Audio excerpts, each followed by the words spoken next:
अंग्रेजों के जमाने में भी भारत के राजघरानों की ऐशो आराम वाली जिंदगी में कोई कमी नहीं आई थी। कई राजा महाराजाओं की जिंदगी में आराम था, धन दौलत और खूब शानो शौकत थी। इन्हीं राजघरानों से जुड़े प्रेम प्रसंग के किस्से भी अक्सर चर्चाओं में रहते थे। इतिहास में भी कई ऐसी कहानियां हैं जो प्रेम प्रसंग और वासनाओं से भरी पड़ी हैं। ऐसी ही एक सच्ची कहानी है कपूरथला की राजकुमारी गोविंद कौर की। गोविंद कौर वो राजकुमारी थी जो अपनी खूबसूरती, विलासता और प्रेम प्रसंगों के लिए मशहूर थी। इसीलिए इन्हें देसी क्लियोपेट्रा भी कहा जाता है। राजकुमारी के शाही जीवन में ऐशो आराम और वैभव की कोई कमी नहीं थी, लेकिन एक गलत कदम ने सब कुछ बदल दिया। इनके प्रेम के किस्सों ने रियासत में हलचल मचा दी और आखिरकार इन्हें अपनी बाकी जिंदगी महल से बाहर मजदूरी करके काटनी पड़ी। गोविंद कौर कपूरथला की बेहद खूबसूरत राजकुमारी थी। यह अधिकतर समय भोग विलास में डूबी रहती थी। इनकी बोल्ड जिंदगी की चर्चा उस समय हर जुबान पर थी। राजकुमारी गोविंद कौर के बारे में दीवान जर्मनी दास ने अपनी किताब महाराजा में विस्तार से बताया है कि राजकुमारी असाधारण तौर पर भोग विलास पसंद करने वाली महिला थी। वो 6 मंजिला महल में रहती थी और ज्यादातर महल के छज्जे पर बैठकर नीचे से आने जाने वाले लोगों को ताकती रहती थी। किताब कहती है कि वो अक्सर सुंदर, जवान और हट्टे कट्टे युवकों को किसी न किसी बहाने अपने महल में बुलाती थी। ऐसे ही कई युवक राजकुमारी की विलासता का शिकार हुए। कहा जाता है कि राजकुमारी ने इस काम में महल के फाटक पर खड़े पहरेदारों को भी नहीं छोड़ा। उनकी कामुकता के ऐसे कई किस्से रियासत में मशहूर थे। जब राजकुमारी की शादी हुई तो उन्होंने अपने पति के सामने एक शर्त रखी कि शादी के बाद वो ससुराल नहीं जाएंगी, बल्कि कपूरथला में अपने महल में ही रहेंगी। पति ने भी राजकुमारी की ये शर्त मान ली। शादी के बाद राजकुमारी के पिता महाराजा निहाल सिंह ने बेटी और दामाद के लिए शाही महल के करीब ही एक दूसरा महल भी बनवा डाला। शादी के बाद भी राजकुमारी की हरकतें बदली नहीं। वो अभी भी भोग विलास में डूबी रहती, जिस कारण राजकुमारी और उनके पति में आए दिन झगड़े होते रहते। लिहाजा एक दिन राजकुमारी गोविंद कौर के पति महल छोड़कर चले गए।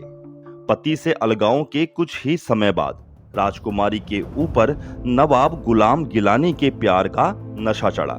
दरअसल नवाब गुलाम गिलानी रियासत के मुस्लिम प्रधानमंत्री थे। नवाब गिलानी लंबी कद काठी वाले खूबसूरत व्यक्ति थे। छटी हुई दाढ़ी, लंबा कोट और रेशमी पैजामा नवाब के शाही अंदाज में जचता था। नवाब गिलानी ने भी राजकुमारी की खूबसूरती की तारीफें सुन रखी थी। एक दिन उन्होंने देखा कि महल की छत पर खड़ी हुई राजकुमारी गोविंद कौर अपने बाल सुखा रही है। बस फिर क्या था, पहली ही नजर में नवाब गिलानी राजकुमारी के इश्क में गिरफ्तार हो गए। अब दिन पर दिन नवाब गिलानी राजकुमारी के हुस्न, नजाकत और अदाओं की आग में जलते जा रहे थे। कुछ दिनों बाद एक दासी से उन्होंने राजकुमारी को गुप्त संदेशा भिजवाया कि वो राजकुमारी से मिलना चाहते हैं। गोविंद कौर भी राजी हो गई। नवाब गिलानी से मुलाकात के बाद राजकुमारी गोविंद कौर भी उनके प्यार में पड़ गई। फिर दोनों की ही मोहब्बत परवान चढ़ने लगी। अब मुश्किल ये थी कि मिले कैसे, तो नवाब गिलानी ने इसके लिए एक गुप्त सुरंग ही बनवा डाली। दरअसल गिलानी जिस कोठी में रहते थे वहां अपने अफसरों की मीटिंग भी बुलाया करते थे। इसी कोठी से 1 मील की दूरी पर गोविंद कौर का महल था। दोनों ने आपस में मिलने के लिए नीचे ही नीचे सुरंग बनवा ली थी। इसी सुरंग से आज जाकर वो एक दूसरे से मिलते थे। यहाँ तक कि इन दोनों की मुलाकातें सिर्फ सुरंग तक ही सीमित नहीं थी। कई बार गोविंद कौर नौकरानी का वेश बनाकर नवाब गिलानी की घोड़ा गाड़ी के संदूक में छिपकर शहर से बाहर निकलती थी। नवाब गिलानी ने भी शहर के बाहर एक बड़ा मकान लिया हुआ था, जहां ऐशो आराम के सारे साधन मौजूद थे। राजकुमारी और नवाब गिलानी यहीं आकर घंटों तक प्यार में डूबे रहते। ये सिलसिला कई महीनों तक चलता रहा। और किसी को कानो कान खबर तक नहीं हुई। लेकिन एक दिन दोनों रंगे हाथों पकड़े गए। महाराजा ने गुस्से में नवाब गिलानी को रियासत से बाहर निकाल दिया और राजकुमारी गोविंद कौर को महल में ही कैद कर दिया। वैसे तो राजकुमारी गोविंद कौर के कई गुप्त प्रेम प्रसंग थे, लेकिन उनमें सबसे ज्यादा सनसनीखेज, दिलचस्प और स्थायी था कर्नल वरियाम सिंह के साथ इनका प्रेम संबंध। कर्नल वरियाम सिंह रियासत की फौज में एक ऊंचे अफसर थे। एक बार वरियाम सिंह महल में सुरक्षा का मुआयना कर रहे थे। उसी दौरान इनकी मुलाकात महल में कैद राजकुमारी गोविंद कौर से हुई। कर्नल वरियाम भी गोविंद कौर के हुस्न और नाजो अदा का शिकार हो गए। क्षमा का प्यार फिर परवान चढ़ा। इस बार परवाना था कर्नल वरियाम सिंह। अब कर्नल वरियाम की समस्या ये थी कि वो राजकुमारी से मुलाकात कैसे करे। राजकुमारी महल में कैद थी, बाहर निकलना बंद हो चुका था और महल के बाहर संतरियों का कड़ा पहरा भी था। आखिरकार कर्नल ने एक उपाय खोज निकाला। राजकुमारी के महल के बाहरी दीवार से लगकर एक सूखा कुआं था। कर्नल इसी कुएं में सेंध लगाकर बैठते थे। राजकुमारी महल से एक रस्सी लटका देती थी। इसी रस्सी से कर्नल चुपचाप महल में दाखिल हो जाते। राजकुमारी बन ठनकर महल में उनका स्वागत करती। रात भर दोनों प्यार में डूबे रहते। तड़के सुबह वरियाम सिंह चुपचाप उसी रास्ते से वापस निकल जाते और बाहर निकलकर कुएं के गुप्त रास्तों को ईंटों से बंद कर देते। दोनों की ये रूमानी मुलाकातों का दौर लगभग 2 सालों तक चलता रहा।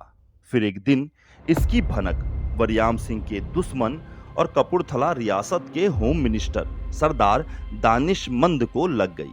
दानिशमंद वरियाम को पसंद नहीं करता था। कई बार वरियाम सिंह ने सरदार दानिशमंद की सरेआम बेइज्जती भी की थी। लिहाजा दानिशमंद को अपना बदला लेने का अच्छा मौका मिल गया। दानिश ने कर्नल वरियाम के खिलाफ महाराजा के कान भरे और रात में महल पर छापा पड़वा दिया। लेकिन वरियाम सिंह और राजकुमारी वहां से बच निकले। महल से भागकर दोनों एक ऐसे गांव पहुंचे जहां कोई उनको पकड़ नहीं सकता था।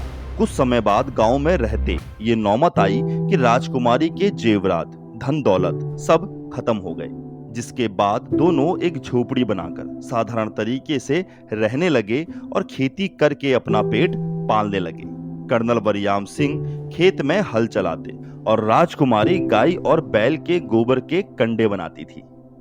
ये थी एक राजकुमारी की ऐसी कहानी जिसमें अपनी आदतों के चलते वह महल से बाहर निकलकर साधारण जीवन जीने पर मजबूर हो गई।